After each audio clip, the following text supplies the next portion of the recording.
자, 이제 말씀 보시겠습니다. 오늘 우리에게 주신 하나님의 말씀 민수기 3장 5절에서 13절까지 말씀입니다.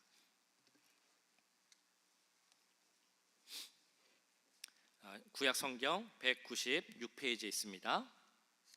민수기 3장 5절에서 13절까지 말씀. 자, 제가 먼저 읽고 한 절씩 교독하도록 하겠습니다. 하나님의 말씀을 교독할 때 살아계신 하나님의 음성을 들으시기 바랍니다. 여호와께서 또 모세에게 말씀하여 이르시되 레위 지파는 나아가 제사장 아론 앞에 서서 그에게 시종하게 하라. 그들이 회막 앞에서 아론의 직무와 온 회중의 직무를 위하여 회막에서 시무하되 곧 회막의 모든 기구를 맡아 지키며 이스라엘 자손의 직무를 위하여 성막에서 시무할지니 너는 레위인을 아론과 그의 아들들에게 맡기라. 그들은 이스라엘 자손 중에서 아론에게 온전히 맡겨진 자들이니라. 너는 아론과 그의 아들들을 세워 제사장 직무를 행하게 하라. 외인이 가까이 하면 죽임을 당할 것이니라. 여호와께서 모세에게 말씀하여 이르시되 보라, 내가 이스라엘 자손 중에서 레위인을 택하여 이스라엘 자손 중에 태를 열어 태어난 모든 자를 대신하게 하였은즉 레위인은 내 것이라. 같이 읽습니다. 처음 태어난 자는 다 내 것임은 내가 애굽 땅에서 그 처음 태어난 자를 다 죽이던 날에 이스라엘의 처음 태어난 자는 사람이나 짐승을 다 거룩하게 구별하였음이니 그들은 내 것이 될 것임이니라. 나는 여호와이니라. 아멘. 네, 오늘은 그 이스라엘의 12지파에 대해서 한번 생각을 해보려고 그러는데요. 이스라엘은 그 총 12지파로 되어 있습니다. 이 지파의 조상들이 있습니다. 야곱의 아들들이죠. 즉 야곱의 아들들이 12명이었습니다. 그래서 그 아들들을 조상으로 한 지파가 있습니다. 그래서 12지파가 만들어졌습니다. 자, 그런데 오늘 이제 민수기 3장을 보셨는데 앞서 보신 민수기 1장, 2장을 보시면 그 각 지파별로 사람들이 몇 명이나 되는가, 전쟁에서 나가 싸울 수 있는 군인들의 숫자를 몇 명으로 셀 수 있을까, 그 인원수를 계수하는 장면이 나옵니다. 자, 그런데 이 12지파 중에서 원래 있던 12지파 중에서 한 지파는 그 인원을 계수하는 데서 들어가지 않고 빠져 있는 지파가 있습니다. 어떤 지파일까요? 네, 오늘 말씀에 이미 다 답이 나와 있죠. 레위 지파입니다. 레위 지파는 그 숫자, 군사수를 계수하는데 들어가지 않고 빠지게 됩니다.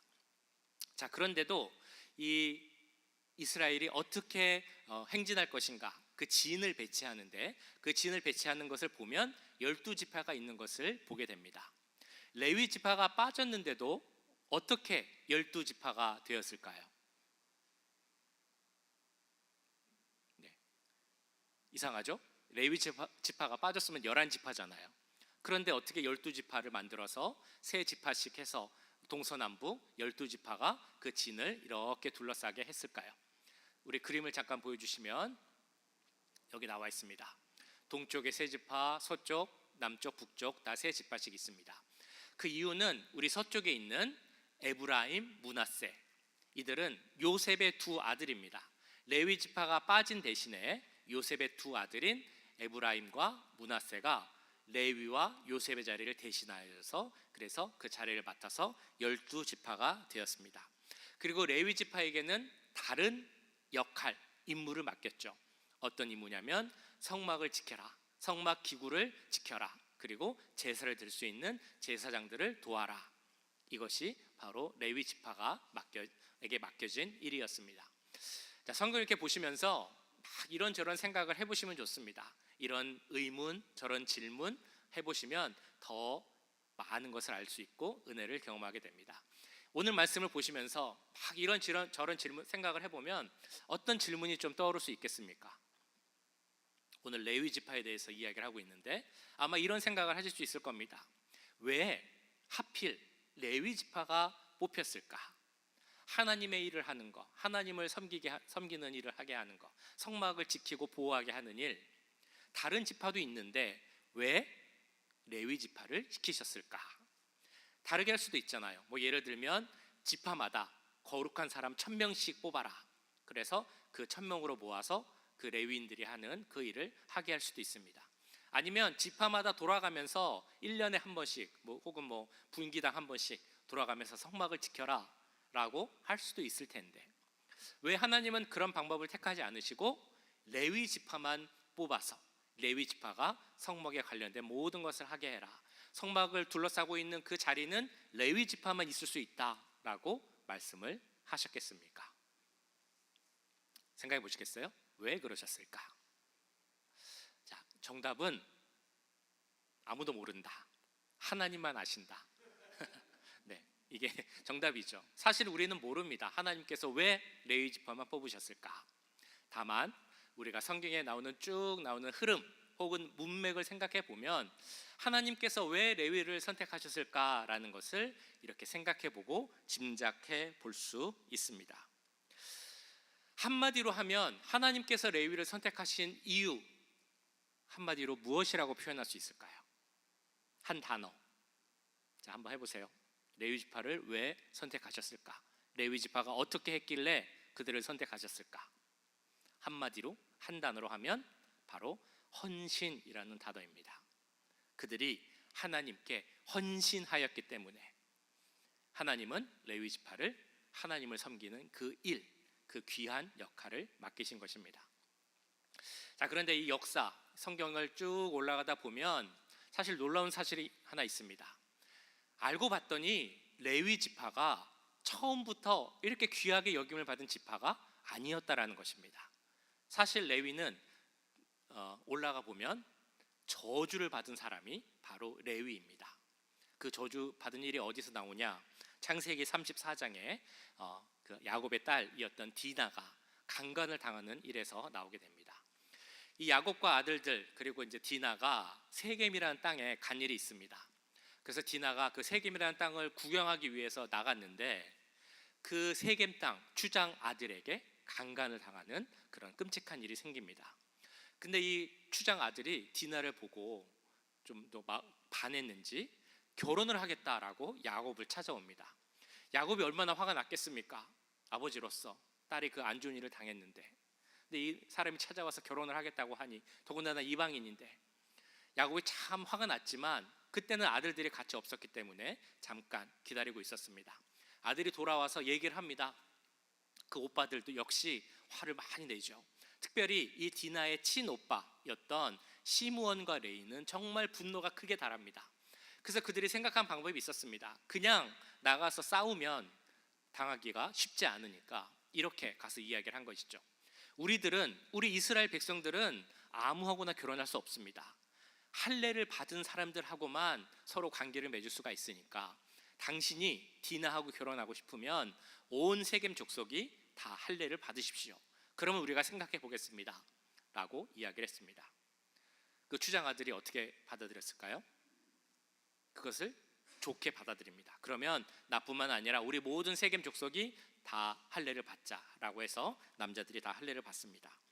그리고 나서 할례를 받은 후에 가장 고통스러운 시간, 그러니까 움직일 수 없는 시간에 그때를 이용해서 이 야곱의 아들들이 가서 시므온과 레위가 가서 거기에 있는 모든 남자를 다 죽이고 몰살을 시킵니다. 그러나 야곱이 봤을 때 이것은 좋은 일은 아니었던 것 같습니다. 그래서 이 야곱이 나중에 자녀들을 이제 축복을 하거나 저주를 하는 그 말씀이 창세기 49장에 나오는데, 시므온과 레위에 대해서는 이렇게 말씀을 합니다. 시므온과 레위는 형제요, 그들의 칼은 잔해하는 기계로다. 내 호나 그들의 모의에 상관하지 말지어다. 내 영광아 그들의 집회에 참여하지 말지어다.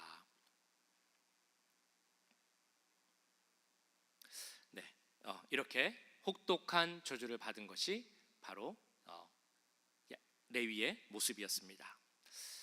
레위는 사실 저주를 받은 사람이었죠. 그러니까 그 저주가 레위 지파에 있었던 겁니다. 그런데 이 레위 지파에 놀라운 일이 생기게 되죠. 저주가 하나님의 선택을 받는 그런 일로 변화하게 됩니다. 어떤 계기가 되어서 그 저주가 회복되고 그들이 오히려 하나님께 선택받는 그런 지파가 될 수 있었을까요? 그 일은 출애굽기 32장에 나오는 금송아지 사건과 연결이 됩니다. 출애굽기에서 그들이 시내산에 도착하였고 모세는 시내산 정상에 올라가서 하나님께 율법을 받습니다. 특별히 십계명을 받죠. 십계명 두 돌판을 갖고 하나님 말씀을 받고 시내산 그 밑에 있는 백성들에게 돌아옵니다. 근데 그 앞에 눈앞에 펼쳐진 장면이 어떤 것이었습니까? 놀라운 장면이 생기게 되죠. 그들이 아론과 그 이스라엘 백성들이 금을 모아서 금송아지를 만들어 놓은 겁니다. 금송아지 앞에서 절하고 춤추고 축제를 벌이면서 이 신이 우리를 애굽으로부터 여기까지 이끌어냈다라고 그 우상을 섬기고 숭배하고 있는 것입니다. 모세가 얼마나 또 화가 났겠습니까? 그래서 그 백성들을 향해서 이렇게 외칩니다. 지금 주를 위해 설 자가 누구입니까? 주의 편에 서서 이 악한 자들을 제거할 사람들이 누구입니까?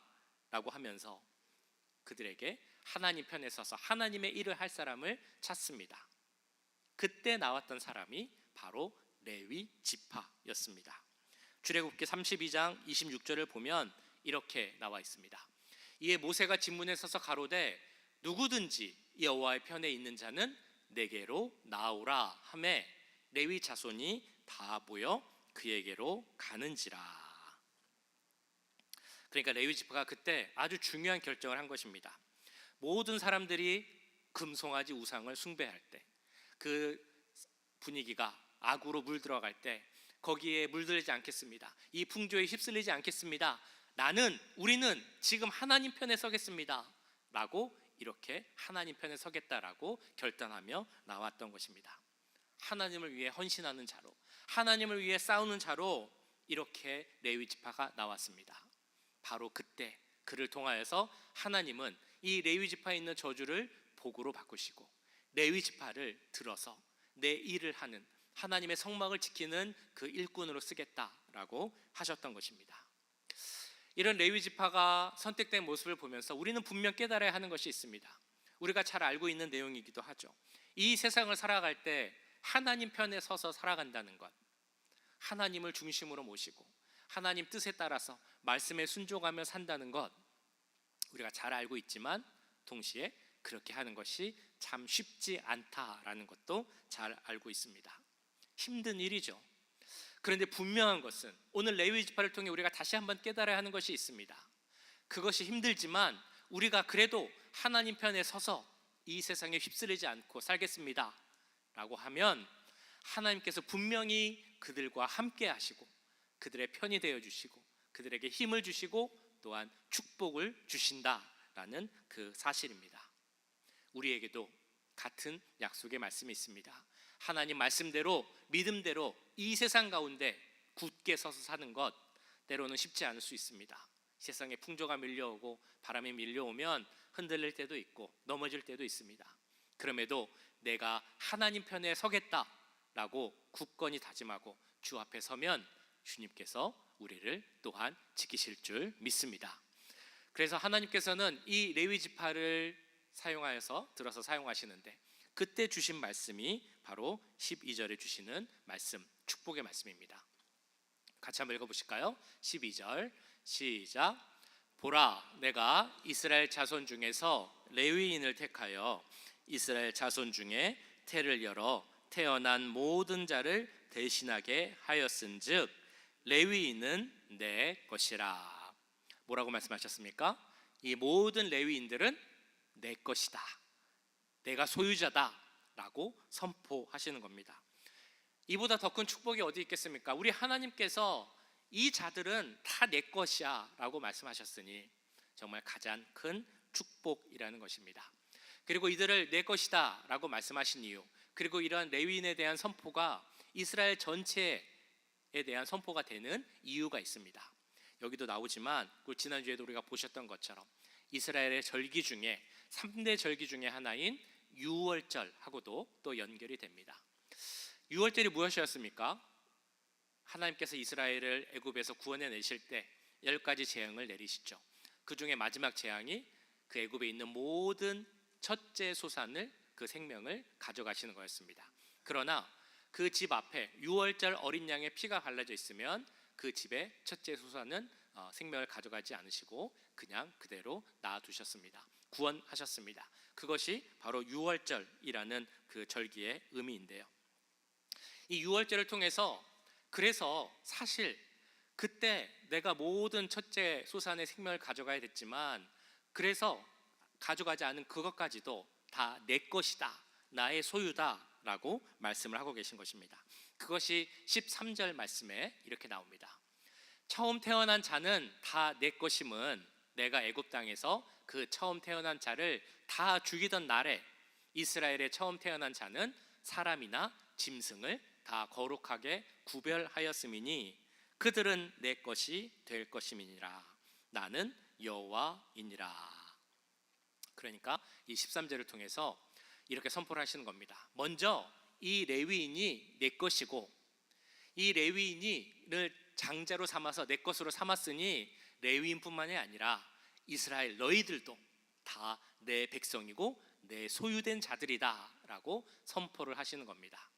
이런 선포가 이사야 43장에서 확실히 이렇게 나오죠. 우리 같이 한번 읽어보실까요? 잘 아시는 이사야 43장 1절 말씀. 자, 시작. 야곱아, 너를 창조하신 여호와께서 지금 말씀하시느니라. 이스라엘아, 너를 지으신 이가 말씀하시느니라.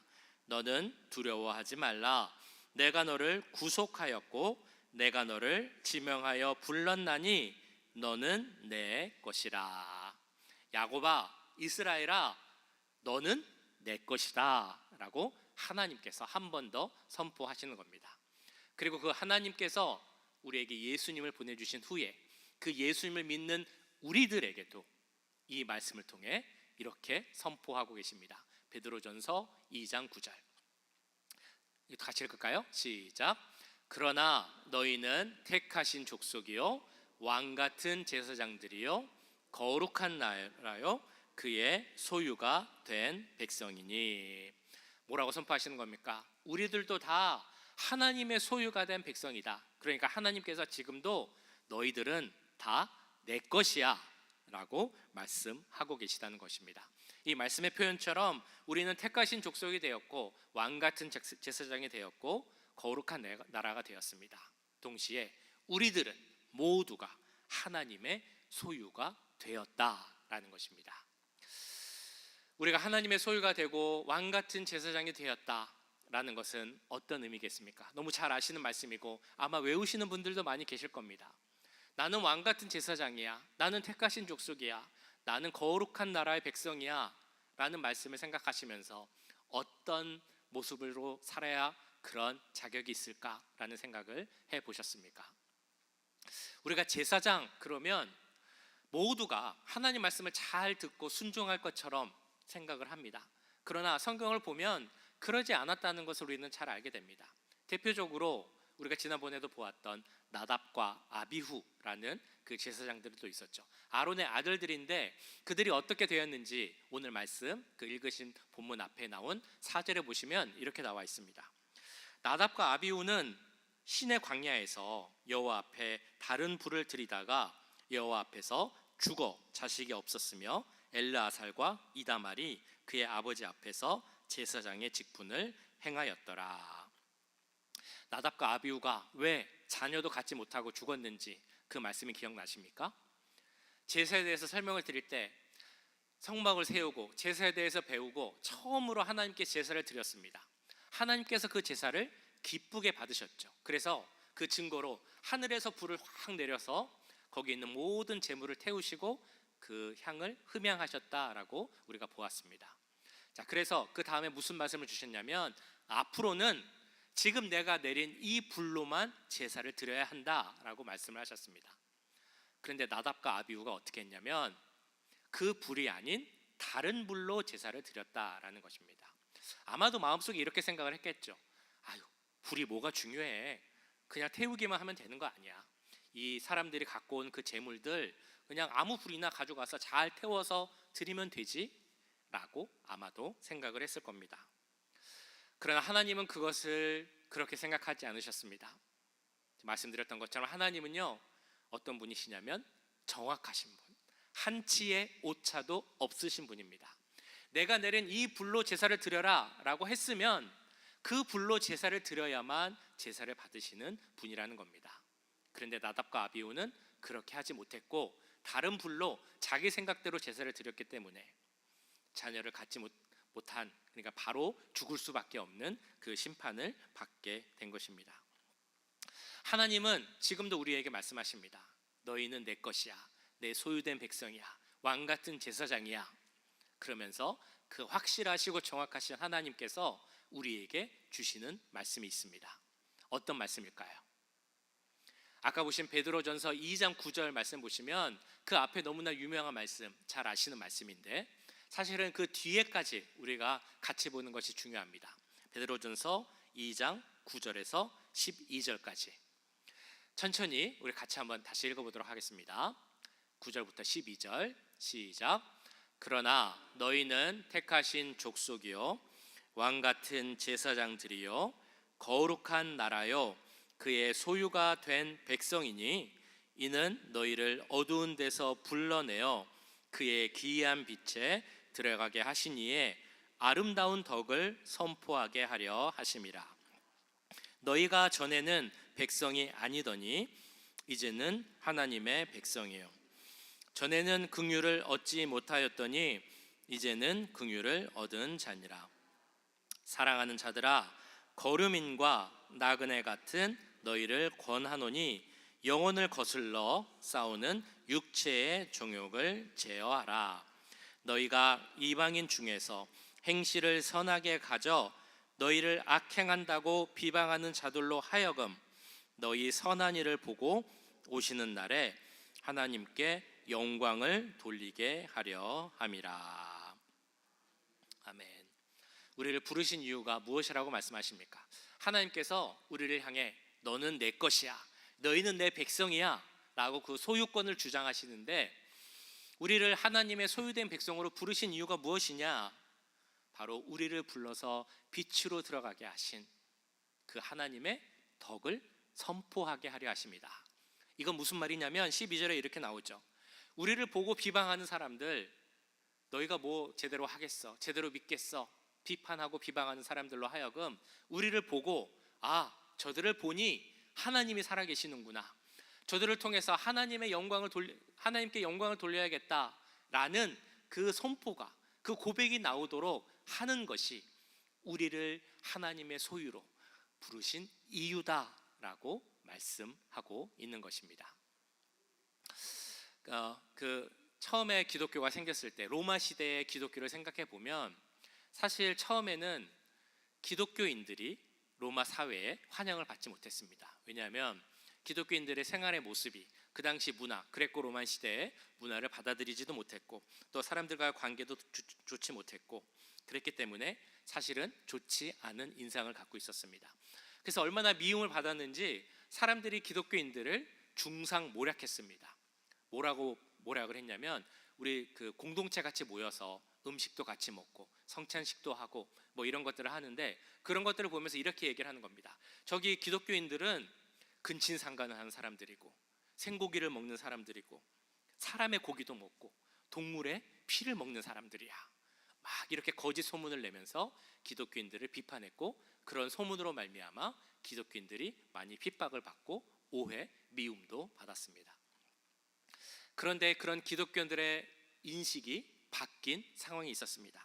원래 타키투스라는 그 역사학자는 그리스도인들은 그들의 그 잘못된 모습으로 인해서 로마인들에게 미움을 받았다라고 이야기를 했는데요. 그 미움이 바뀐 계기가 어떤 것이냐? 바로 전염병이었습니다. 로마 시대에 그 대화재가 일어난 후에 로마에 큰 전염병이 돕니다. 뿐만 아니라 그 후로도 한 세기에 한 번 정도는 전염병이 돌아서 많은 사람들이 죽게 됩니다. 많은 사람들이 공포에 떨죠. 무서워하고 두려워합니다. 이 죽음의 공포가 얼마나 큰 것인지 나랑 가까이 지내는 사람, 정말 친한 친구, 더 나아가서 가족이 죽어도 가까이 하지 않는 겁니다. 왜냐하면 전염병이기 때문에 내가 잘못하면 병이 옮아서 내가 죽을 수도 있기 때문에 사람들을 멀리하고 나 자신만 챙기는 아주 이기적인 모습이 그 당시 로마 사회에 생기게 됩니다. 그래서 전염병에 걸려서 방치되어 있는 시체들이 너무 많았는데 그들을 돌보는 사람들이 나타나기 시작했습니다. 바로 그리스도인들, 크리스찬들이었습니다. 그들은 전염병 걸릴 것을 무서워하지 않고 전염병 걸린 사람들에 가서 돌봐 주었습니다. 혹시라도 병에 걸려서 죽게 된 사람이 있으면 그 눈을 이렇게 내려주고 입을 이렇게 다물어주고 어깨에 이렇게 잘 매서 데리고 갔답니다. 그래서 잘 씻겨주고 수의를 입혀주고 그리고 장례를 치러줬다고 합니다. 그 과정에서 무서운 전염병이니까 왜 병이 옮지 않았겠습니까? 많은 사람들이 병에 옮아서 그리스도인들도 그들을 케어하는 과정에서 죽게 되었습니다. 걱정되고 두려워하는 마음이 있었겠지만 이들은 그것을 두려워하지 않고 기쁜 마음으로 가서 그들을 돌봐주고 아껴주고 또 싸매어주고 그렇게 했다고 합니다. 그걸 보고 로마 사람들이 놀라기 시작했습니다. 많은 충격을 받게 된 것이죠. 어떻게 저들은 그렇게 할 수 있을까? 그 로마 시대의 많은 사람들, 지식, 정의, 덕 이런 것들을 외쳤던 많은 철학가들, 지식인들, 귀족들, 그들은 그렇게 못했는데 기독교인들이 그렇게 했던 것입니다.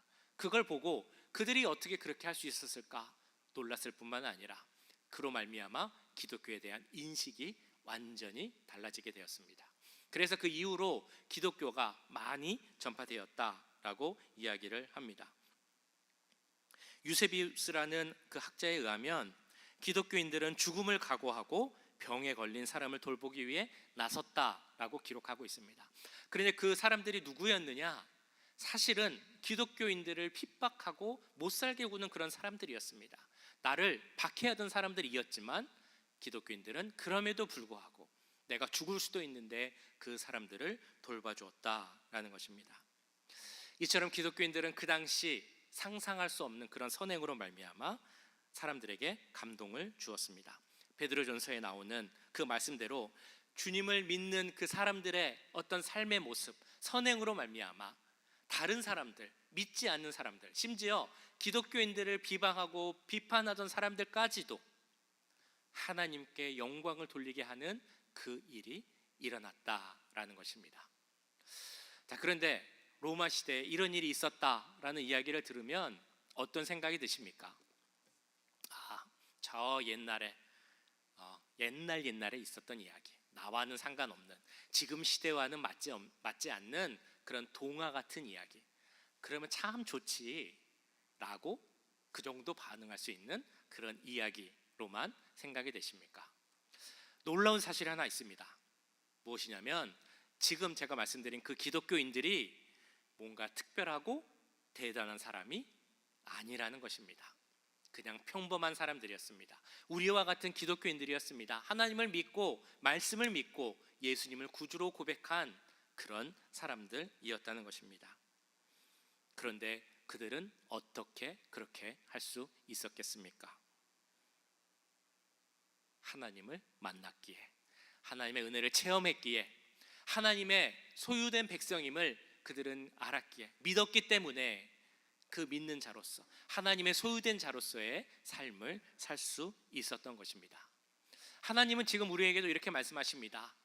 너는 내 것이라, 너는 나의 소유된 백성이다 라고 말씀하십니다. 그 말씀을 믿으십니까? 우리는 하나님의 소유된 백성임을 믿으십니까? 우리 모두는 하나님의 왕같은 제사장임을 믿으십니까? 다시 한번, 우리 모두는 하나님의 왕같은 제사장이요 그의 소유된 백성임을 믿으십니까? 그렇다면 왕같은 제사장으로서, 하나님의 소유된 백성으로서 삶을 살아야 할 줄 믿습니다. 어떤 삶이 그런 삶입니까? 어제 말씀드렸던 것처럼 특별히 내가 무엇을 하는 것이 아니라 나의 모든 삶의 순간이, 나의 일상생활이 하나님을 나타내는 그런 삶이어야 한다는 것입니다. 내가 하나님을 믿는 사람이기에 다른 행동을 하고, 하나님을 믿는 사람이기에 조금 더 선한 행실을 함으로 다른 사람들이 우리를 보고 하나님이 살아계시구나, 하나님께 영광 돌릴 수 있는 그 일이 있어야 한다는 것입니다. 우리 모두 하나님을 만났습니다. 하나님의 은혜를 체험했습니다. 그래서 우리는 하나님의 소유된 백성이다라고 고백하였습니다. 그렇다면 이제는 우리가 하나님의 소유된 자로서 우리를 보고 이 세상 사람들이 하나님께 영광 돌릴 수 있는 그 귀한 능력의 역사가 우리 삶 가운데 나타나게 될 줄 믿습니다. 그 귀한 은혜를 체험하며 살아가는 우리 모두가 될 수 있기를 주님의 이름으로 간절히 축원합니다.